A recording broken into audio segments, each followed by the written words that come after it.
Welcome. Thank you for joining the USDM Best Practice Series webinar. I'm Becky Melody, your hostess for today's presentation. The discussion today will cover introductions, webinar logistics, direction for post-webinar collaboration, and our discussion topic, unique device identification regulations, standards, and Oracle solutions for the life sciences. We have two tremendous presenters today.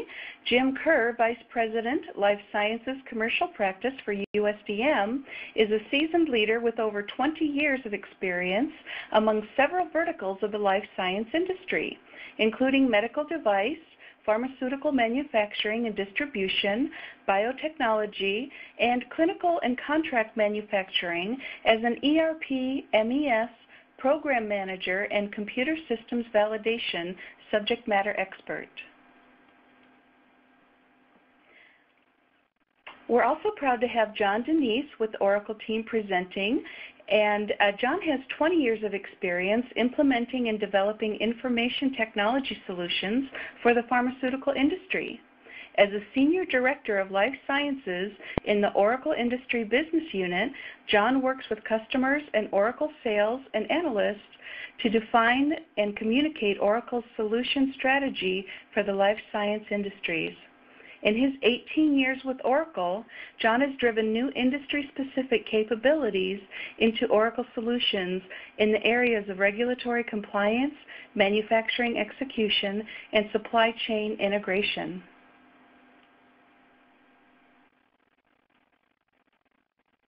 The content today will be covered in 30 minutes, and then we'll invite you to post questions for the team via the iLink message board on the lower left of your screen. We'll address the questions following the presentation, or you can join a discussion on LinkedIn and post any questions there. Of course, if your questions are of a confidential nature, we're happy to address them offline as well. Thank you for taking the time to join us today, and now I'll turn the presentation over to Jim. All right, well, thank you very much, Becky. And here's our agenda that we're going to cover today. I'm going to talk for a little bit about UDI and what it is and give a little background. And then John is going to talk about Oracle's solution. First, just a few brief words about USDM. For those who may not know, we are exclusively a life sciences professional services firm. We help companies in life sciences solve business problems, improve business value through implementation of technology. We also are a compliance company, so we assist our customers not only with implementation, program management, infrastructure qualification, but also validation of their various systems. We create what are called validation accelerator packs for different platforms, and we have hundreds of life sciences customers ranging from emerging companies all the way up to big pharma and big med dev.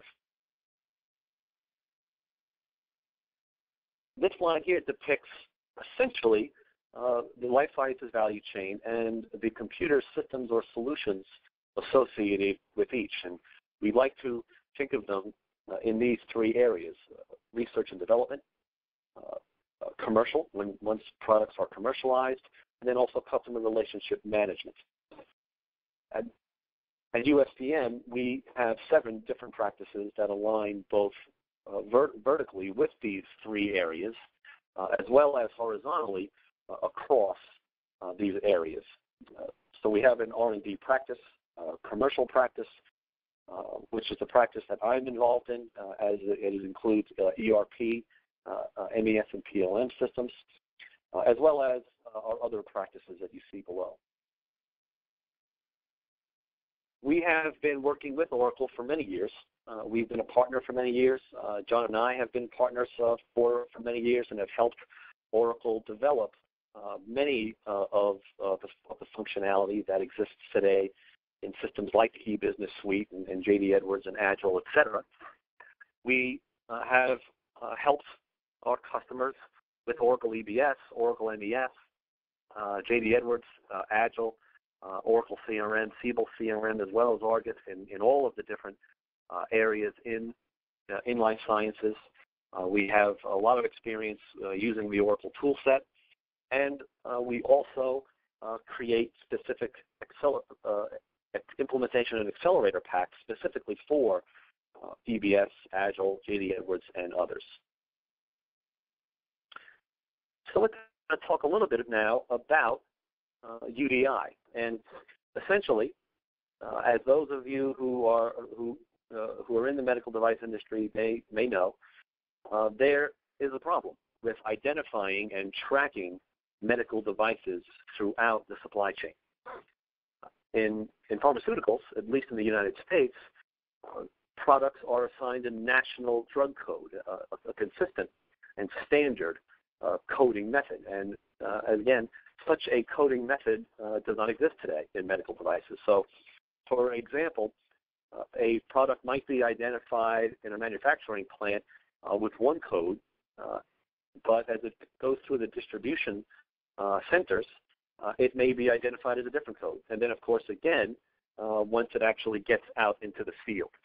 And so the main focus of UDI is to implement a consistent coding system so that it will be much easier for medical device companies to track, manage inventory, manage recalls, maintenance, even things like billing, and just overall general communication about where a device is.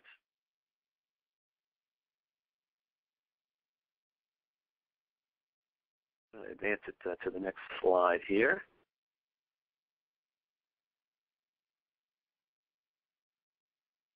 Let's see. Becky, can you help me advance here? Okay, here we go. So what UDI is essentially, there was an FDA Amendments Act back in 2007 that essentially called for the establishment of this UDI system for medical devices. It essentially, and the key is that it's a globally unique device identifier for all finished medical devices. Another key to it is that the FDA said the numbers have to conform to a standardized alphanumeric system and will be contained within an FDA-run database. So there's essentially three things that a medical device manufacturer has to do. They've got to create and store this identifier code. They've got to submit this identifier, as well as attributes related to the product, to this UDI database. And finally, they've got to be able to put this device identifier, as well as related production identifiers, onto the label and device. Of course, the main benefits and what this database will certainly help, and really is the primary vision, is to help with medical device recalls and help support adverse event reporting, tracking and trace, supply chain security, and all of the things that will help with a more consistent way to be able to track and trace these devices. So here currently depicts kind of where the current regulatory status is, at least in the United States. So in just this past year, in July, the FDA finally did announce its intention to implement this UDI rule, which mandates most medical devices carry this identification, which will allow the ability to be traced back to its point of origin. Thus far, though, the rule has not been implemented due to a variety of factors. Discussions amongst the industry addressing concerns, some delayed reviews at the Office of Management and Budget. But here, this slide shows the proposed timeline for the different classes of medical devices. So the most immediate being Class 3, which is essentially 1 year after the establishment of the final rule, 2 years for Class 2 life-sustaining and implants, 3 years for the rest of Class 2, and 5 years for Class 1. So essentially, things are moving along, but there's still, of course, more more to be done, and more will certainly be coming from the FDA. So in terms of what's known or proposed for coding requirements, it's essentially two types. There's the device identifier, which is, I think you want to think of this as the static data. So in other words, the identification of the device itself, it has to be globally unique, and a specific set of attributes that are associated with that, things like length and weight, etc. And it's going to need to be synchronized with the global UDI database. Then there's production identification data, which is dynamic data, which is more specific to after it's manufactured. So the serial number, the lot expiration date, the date of manufacture, these are all going to be, of course, unique within each product, and it's going to be required that they appear on all of the appropriate levels of packaging. So a device may go into a carton, which may then go into a shipping carton, et cetera.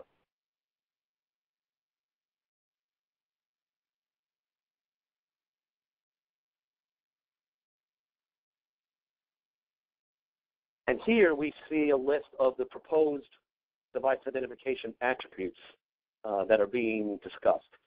So this, should give you a pretty good idea of the various attributes that you may need to consider. So things like the device identifier itself, where it was manufactured, the model number, the location, but even things like that are related to its production process, diameters, temperature ranges, humidity ranges, etc. So without going into all of these attributes, here are some that are already being proposed. So with that, I'm going to turn it over to John, and John is going to talk about Oracle's solution to help conform and comply with UDI. Thanks, Jim. Hi, everyone. Let me just advance the slide. Just to give you a quick one-slider on Oracle for those of you not familiar. We're quite a large company, pushing $40 billion in revenue, over 350,000 customers across our applications, technology, database, and hardware divisions.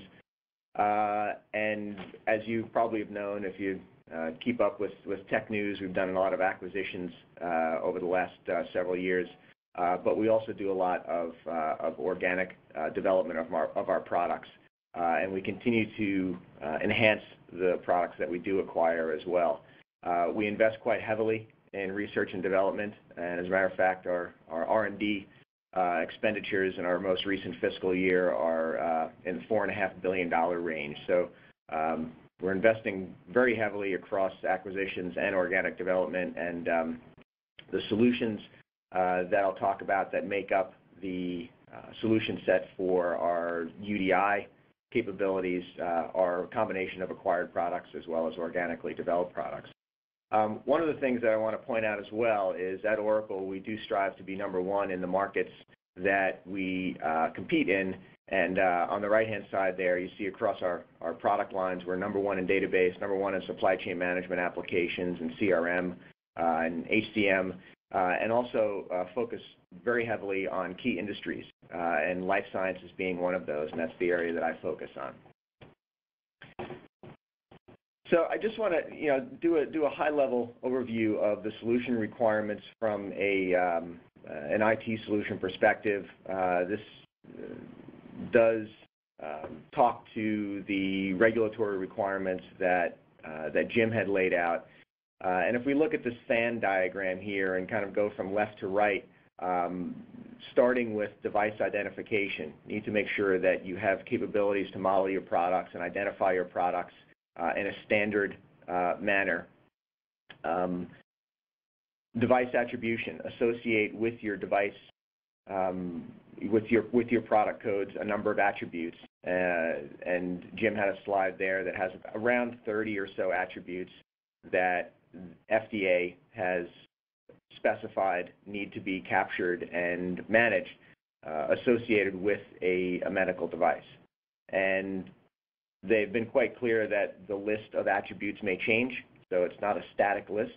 And there are global requirements that are coming into play for unique device identification as well, and it's likely that other geographies or other countries will require different device attributes to be tracked as well. So you need a flexible solution for your device attribution.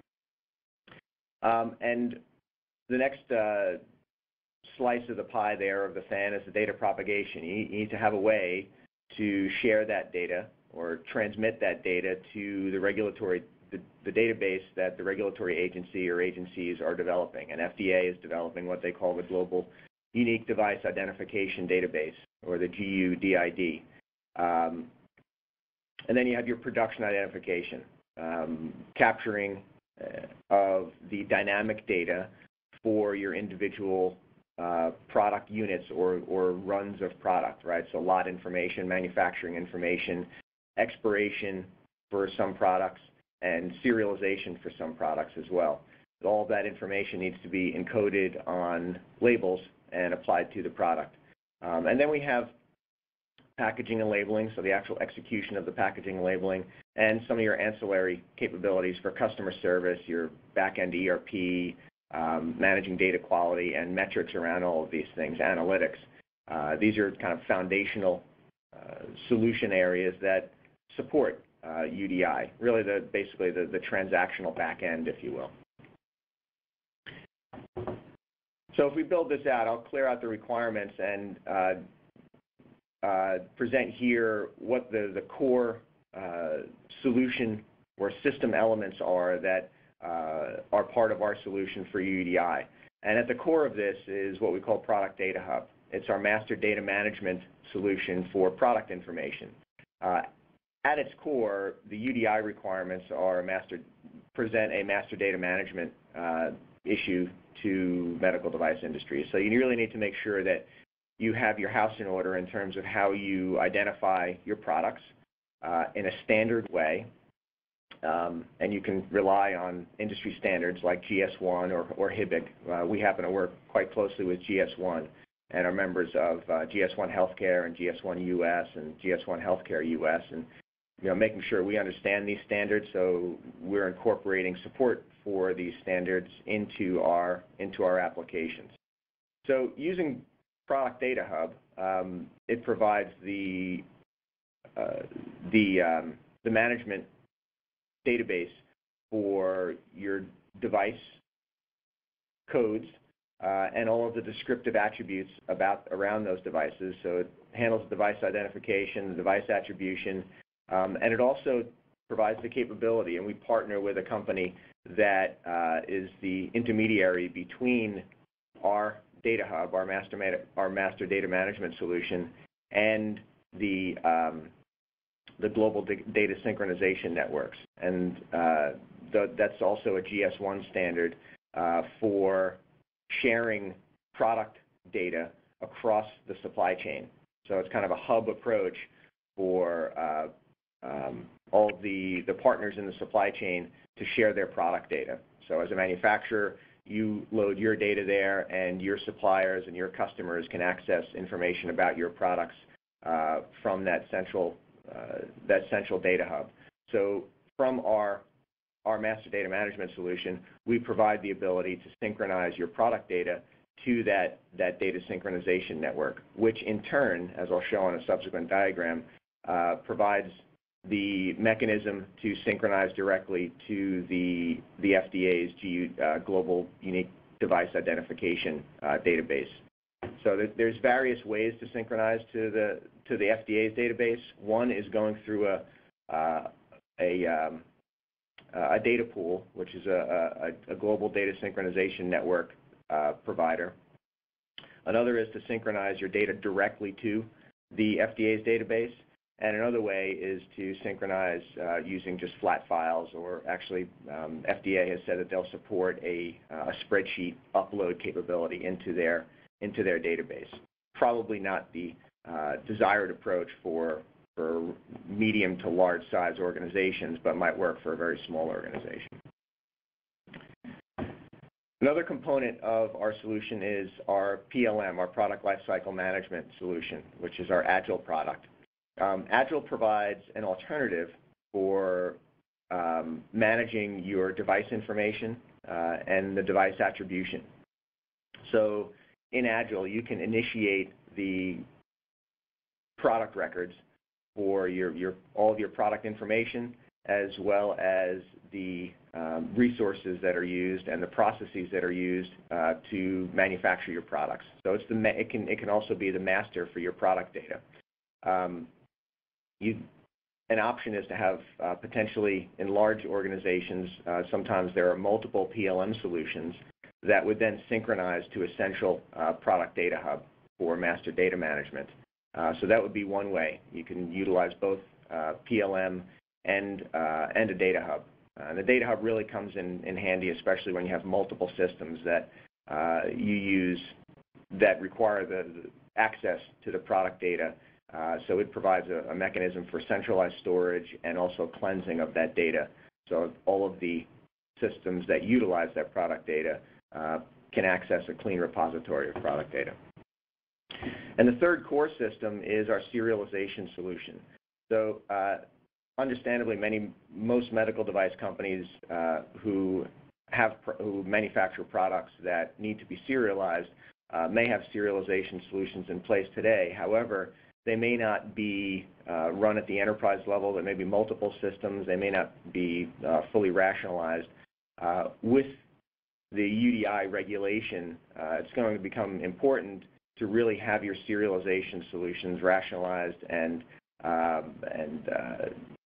run at an enterprise level. So you're making sure that you're not creating duplicate serial numbers. You have a consistent process and approach for managing your serial numbers and your production information across the enterprise and across the multiple systems that may require the serialized data for encoding on labels or on tags or otherwise for use on the production floor. So our solution for that is OPSM, which is Oracle Pedigree and Serialization Manager. And that can feed data to your production systems for labeling and you're identifying all of your production information. And then finally, we have all the ancillary systems that form the foundation of your transactions. So you have your ERP and manufacturing and packaging execution systems for production information and also managing your labeling information in some cases, and for customer service interaction with your CRM and your ERP or multiple ERP systems in some cases. So if we go back to the diagram that Jim had initially shown, with the current state where we have multiple product codes that are propagated across the supply chain for a single device, what UDI is trying to do is move to a state where there's a single code to identify all medical devices consistently as it moves through the supply chain. And the requirements, as Jim had mentioned, that are being put upon industry are, number one, you need to create your device identifiers, which are essentially your product codes in a standard format. And one way to do that is using the GS1 GTIN Global Trade Identification Number codes, and associate all of the required attributes with each one of those product codes. So those are the first two requirements for the first requirement. And the second requirement is to encode on labels that are applied directly to the products your production identifiers. So the dynamic information about each individual production run that's associated with an individual unit of product, right? So it's your lot serial numbers, manufacturing dates, expiration dates, if appropriate. And the third requirement is the synchronization of the static data, just the device information, the device identifier information, the product code and the attributes, to the FDA's database, the GUDID. And I talked a bit about how that's enabled using our solutions. All for the purpose of making sure that there is better capability than exists today for post-market surveillance of these products for the purpose of recalls and safety management, And from a manufacturer's perspective, makes it easier to create service orders on your products when you get service requests from the field, because you'll understand exactly what the product code that's requiring service is, rather than having to translate from a product code that's used by a healthcare provider or a distributor back to your product code. There's a single code that's used to identify the product all the way through. And of course, one of the main drivers is patient safety, right? So if there is a recall, it can happen quickly, it can happen efficiently, and with the advent of electronic health records, that device code potentially could be incorporated directly into the health record of the person into which that device has been implanted. So quick identification of all of the patients who have potentially been exposed to the negative impacts of the reason why the device would be recalled in the first place, and communication to those patients, and in some cases, very quick action in order to very quick capabilities to take action to address those potential negative impacts that device that has been recalled could be imparting on the patient.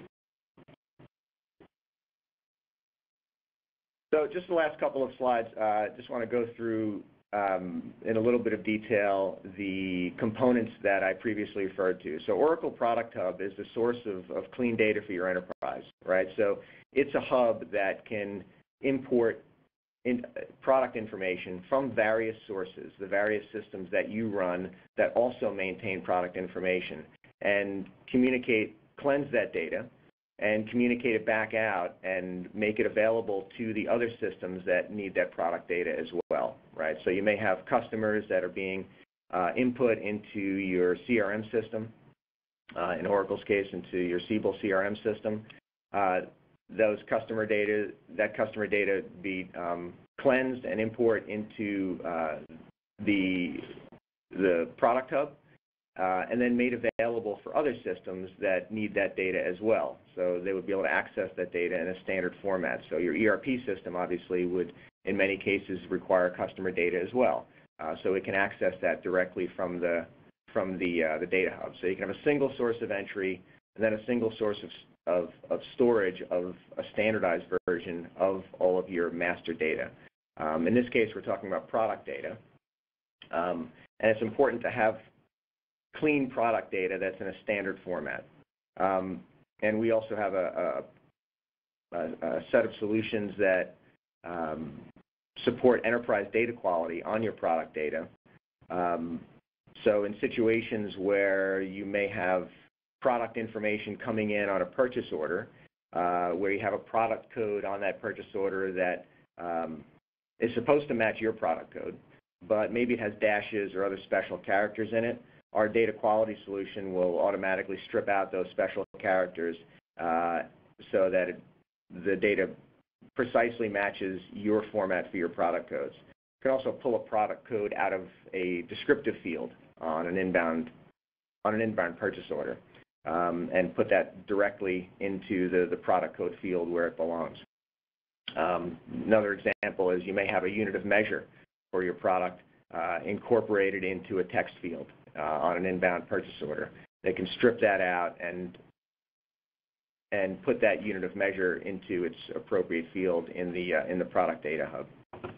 So we have data cleansing as well. That's part of enterprise. That's part of our product hub solution, and it also works with our Agile PLM solution.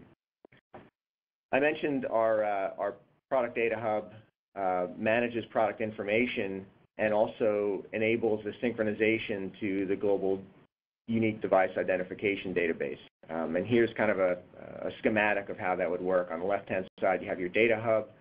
We work with a partner called Lanza, and they provide the mapping between the Oracle Product Data Hub and various GS1 certified data pools, which in turn will send that data to the FDA's GUDID.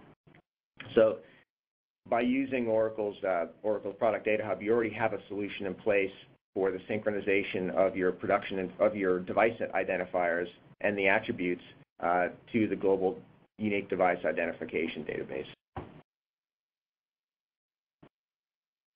I mentioned Agile. You can also use Agile PLM, or Product Lifecycle Management Solution, to manage the device identifiers and the production identifier data. And I know these screenshots are difficult to see, but what it's showing here is in Agile, you can create a device master record that has drill down capability to all of the attributes that are required to be tracked for the UDI regulation directly in Agile. And then that can subsequently be synced if you're using a master data management solution like Oracle Product Data Hub. It can be synced to Product Data Hub as well. So an option is you can use Agile as your product master point of data entry and have that data synchronized to your Product Hub master data management solution, which in turn would synchronize the data to the FDA's database. And finally, what's Oracle Pedigree and Serializations Manager role in enabling UDI? It is the main solution for provisioning of serial numbers. So for products that you have that need to be serialized, it can create the serial numbers, feed that data to your labeling systems, and manage the status of those serial numbers, which ones are commissioned, which ones are decommissioned, which ones are voided, et cetera. So it can be the primary source of data to your production and labeling systems. So you can have one single enterprise system to manage all of your serialized data that feeds that to your various labeling and manufacturing systems. Before I wrap, just a word on standards. As I mentioned, we work quite closely with GS1 Standards Organization. They're a global nonprofit, a body that defines various standards for managing and communicating supply chain data.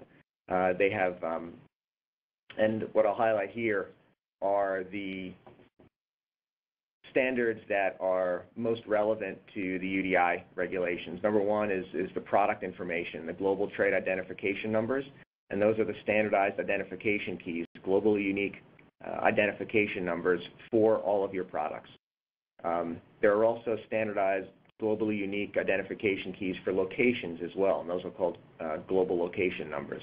Not as relevant for UDI, but they do come into play because you'll need to be able to manage global location numbers for communicating with your supply chain partners through sales orders and purchase orders.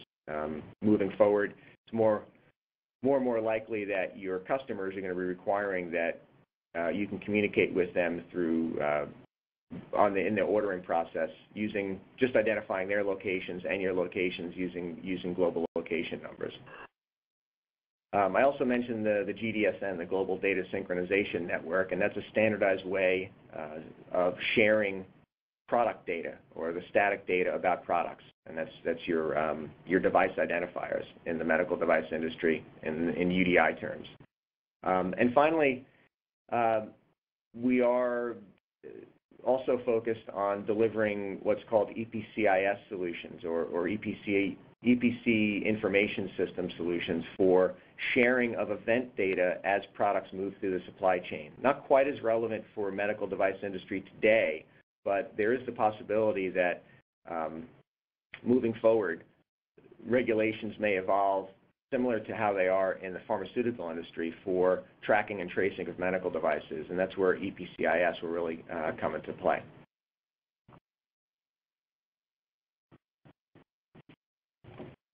So just in summary, I just wanted to go over these first few bullets here before I hand it back to Jim. Oracle, we're very committed to supporting the medical device industry with solutions that are designed specifically to address the regulatory and business needs specific to your industry.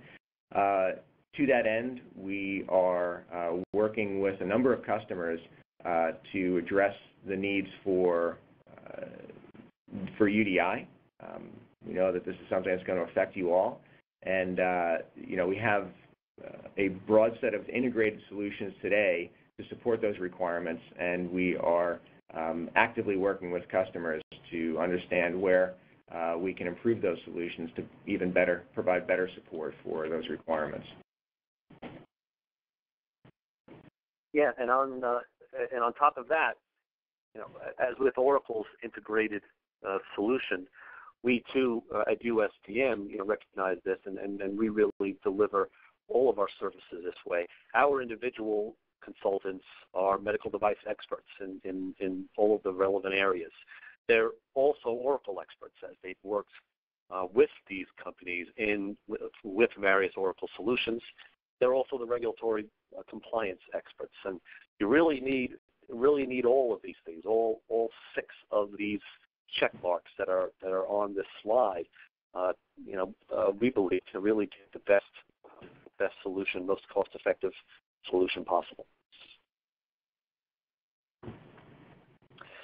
So with that, I'm going to turn it back over to Becky. Very good. Thank you, gentlemen. Good information there. We do have questions coming in already, so we'll jump right into that. And the first question is from Aditya, asking, do the UDI regulations create additional serialization requirements? And part 2, am I going to have to serialize products I don't currently serialize? I'll take that one, Jim. So that is a kind of a common misconception. Early on when FDA was talking about this, there was some misconception that what UDI was requiring was a broader application of serial numbers in the medical device industry. It's not requiring that. So products that, based under today's predicate rules are required to be serialized, still are going to have to be serialized, but it's not requiring that additional products are serialized. It's just formalizing the serialization approach and saying that serial numbers need to be encoded on labels, and those labels need to be put specifically on products. But for products that only require lot control, for instance, you're not going to have to serialize those products. A lot number will be sufficient to be put on the label for those types of products. Thank you, John. The next question here is from Susan. Are Class 1 devices like disposable gloves, bandages, tongue depressors, etc., going to have UDI labels on them? I'll take that one too, Jim. Okay. Yep. The answer for that is no. I think it's something that FDA fairly recently clarified. For Class 1 devices like the examples that you provided, the UDI would need to be put on the outer package. So if you have a box of 150 latex gloves, each individual glove, for instance, doesn't need to have the UDI on it, but the box label needs, of those 150, the 150 count box needs to have the UDI on it. Thank you. It makes sense. Okay, let's see. Next question from Joe. Will the medical device industry follow suit with pharma in requiring electronic pedigrees or some other means of tracking and tracing products? Great question. At this point, there hasn't been any talk out of the regulatory agencies that there's going to be following suit of the pharma industry for requiring pedigrees or some type of track and trace. But you might logically assume that based on having a UDI in place, it could be a logical next step. We have talked with some of our customers who are thinking along those lines and starting to kind of plan along those lines. And that's actually another thing that the OPSM solution, the Oracle Pedigree and Serialization Manager, does provide. It provides pedigree management as well. Our pharmaceutical customers use it for that. So, there are some companies that are looking in that direction and are thinking that's the way things are going to go, but there hasn't been any official word out of the regulatory agencies that they're going to require track and trace or pedigree or some other some other type of tracking of products beyond what they've initially talked about, which is just having a way to uniquely identify a product through the supply chain so that they can provide that data for enhancing processes like recall management and incorporation of information into electronic health records and those types of things. Thank you, John. Next question is from Richard. He says, we provide medical device software. It's loaded on the customer server without providing a CD-ROM to the customer. Therefore, no packaging is provided. Is it possible to read a barcode generated on the computer screen? If not, how is one provided?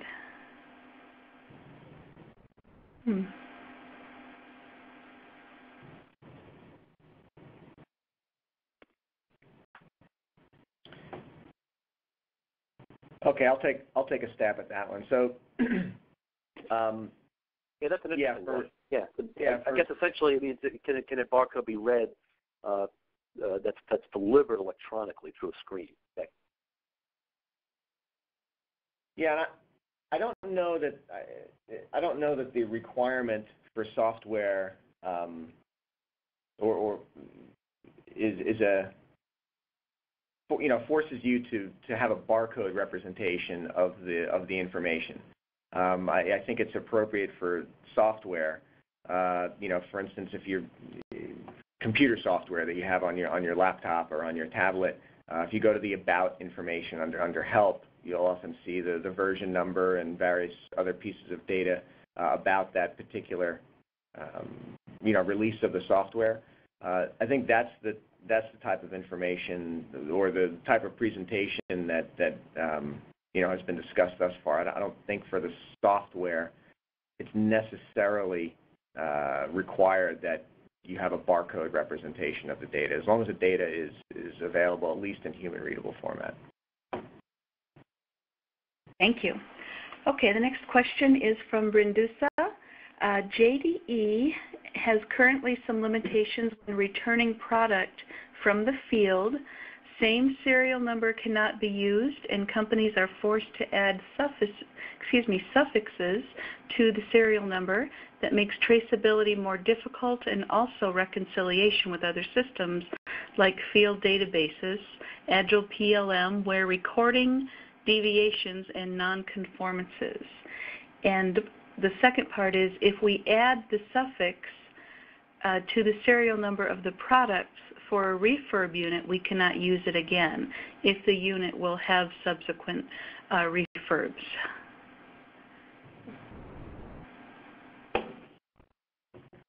Yeah, I think this is somewhat of a known issue, if you will, with J.D. Edwards, right?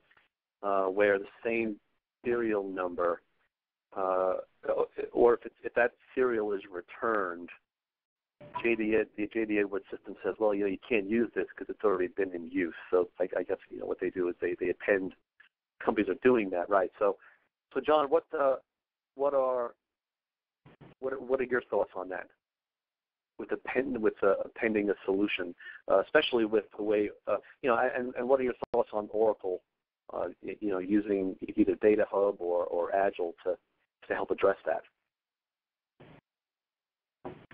Yeah, I don't think Agile or Data Hub are the solution for this. They're more for the managing the device identifier, the static data. The serial number, which is the part of the production identifier, would be managed in J.D. Edwards or another one of your other manufacturing or transactional systems. That's a great question, but I mean the way I see it is you would be putting the original serial number on the label, and when you get the product back in on a return,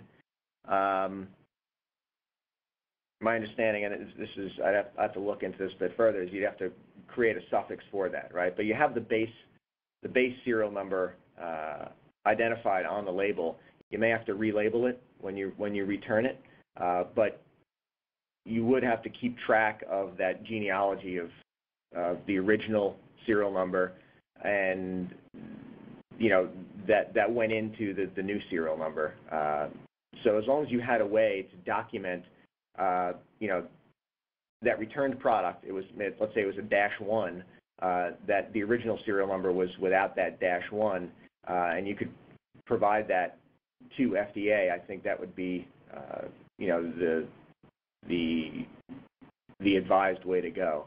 But I have to look into that a bit further. I'm not familiar with that issue myself, so I'm going to have to ask some of our people about that. But I think the important thing is when you're shipping the product out, it has the serial number on the label. When you return it, when you get it back on a return, if you do have to relabel it and put a suffixed serial number on it, as long as you have a way that's documented that shows which serial number, what the original serial number was, and compared to the serial number that has the suffix on it, I think that would be something that FDA would probably want to see you be able to produce, is that genealogy documentation. Very good. Next question we have is from Samuel. Is there a format requirement for the production dynamic identifier? Dynamic is in parentheses, if that helps you, gentlemen. Yeah, I would just say it's kind of your standard of choice. As long as it's just a standard format. GS1 has standards for the physical barcode representation, the format of the barcode and the data elements in that barcode. So the recommendation is to go with a standard approach, and you can look at GS1 or HIBIC, are two leading standards organizations that provide standards for the barcode representation. Very good. Thank you so much. All right, looks like we need to wrap up, gentlemen. I do invite all of you attending here to join our discussion forum on LinkedIn, and we welcome your insight and your feedback, and of course any suggestions for future topics. We'd love to know what issues you're facing and how we can help you address them. If you appreciated today's presentation, please let us know by clicking on the like button on the USDM LinkedIn group page, or even better, post a comment out there for us. Take you just a moment, but it does let us know where we stand. And in 2012, this is going to be an important indicator for our management team. They're looking at that and using it as a basis for whether or not to continue to fund our complimentary series. So please let us know your thoughts there. We do welcome any follow-up questions. Those of you posting thank yous and follow-up notes here, I do appreciate that, and I see them, and we'll follow up with you directly after the call. We do appreciate you all taking the time to join us today, and on behalf of the USDM and Oracle teams, we appreciate the opportunity to team with you towards excellence in compliance. Thanks again, and have a wonderful day.